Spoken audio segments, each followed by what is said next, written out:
Well, I think probably I got to know Bill, in one of the early revisits, and and went climbing with him. And then, of course, it was what I already knew him.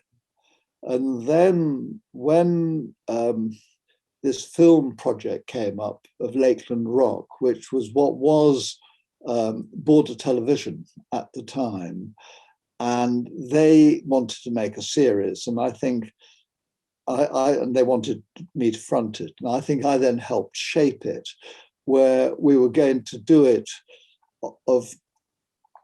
if you like, 4 decades of picking out the major individual and the major feat of that particular kind of period. And so the first one was going to be really pre-war climbing and very basic post-war climbing. And Bill Peascod was the absolute natural person to do it. I mean, he was such a superb natural climber. The fact that he'd been born in Workington or near Workington and had really, left school young and had been cycling to the hills and everything else. And whereas most of the amazing number of people who live in those West Cumbrian towns, the number of them who've never actually been to the Lake District. And so I got to know him much, much better then when we were actually working together. And once again here, I mean, we did, was it Eagle Front we did, wasn't it? That's right, yes. And he was determined to lead it. And we were trying to do it in the original kind of gear, so that for that it should have been hobnail boots and a hemp rope. So we did the first pitch like that. But Bill was, he's still determined to lead the whole thing.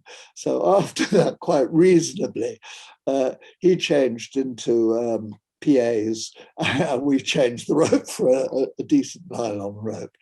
And I actually stuck with, in those days, you use gym shoes for really hard climbing. Even climbers before the war would use gym shoes. But the very best gym shoes to use, and what I had back in those early days, was you got a pair of really cheap Woolworths gym shoes. But the important thing was they actually had rubber soles, whereas any kind of gym shoe or anything like that now doesn't have a rubber sole. It has some kind of plastic sole. And so I was actually climbing in proper gym shoes as well. But it was fun. And then we carried on climbing together regularly. He was a really good friend, and Ed Sue is a wonderful personality as well. And it was great that the happiness that they had together.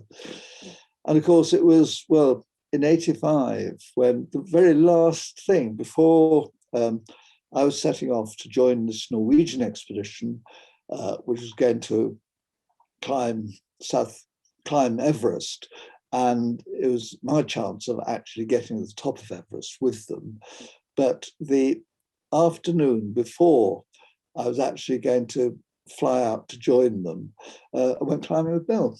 And it was one of those lovely late winter kind of jams, which you got in those days. So it was really good snow and ice conditions. And I forget which waterfall we climbed, but we went and climbed one of those waterfalls with Bill. And then the very next day, I was on a plane to fly out to Nepal. So it was, and then that was, of course, that 85, it was when, Bill died. And of course, it was also the year that Don Willens died as well.